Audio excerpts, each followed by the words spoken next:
Diolch am y gwahoddiad i siarad yn Gynulliad Cyffredinol ELEN 2020.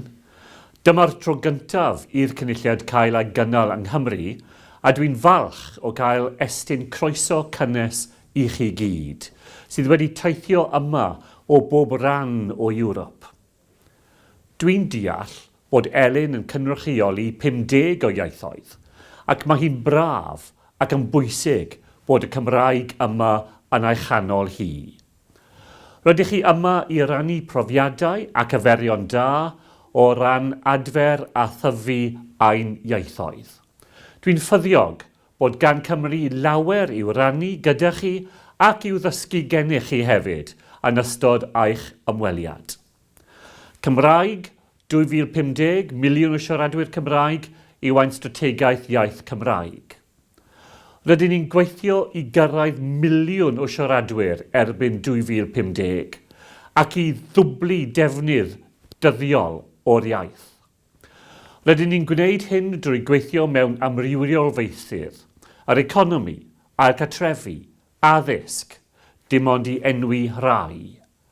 Rydyn ni'n ganolbwyntio ar y gymunedau ac ar y gynnydd defnydd iaith.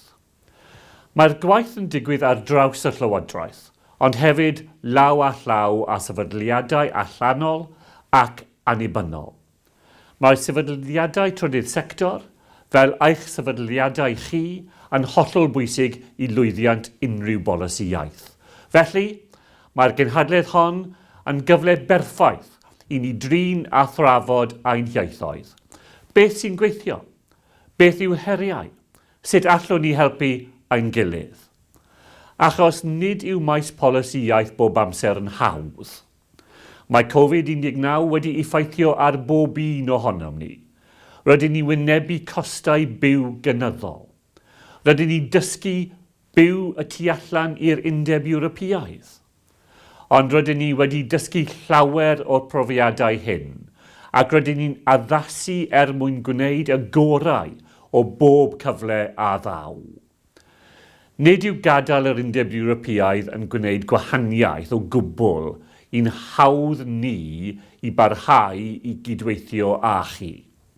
Fe fyddwn ni yn parhau i gynnal perthynas agos gyda chi, ein ffrindiau a'n partneriaid yn Ewrop. Felly, bob hwyl i chi yn y genhadledd. Dwi'n edrych ymlaen at clywed yr hanes i gyd.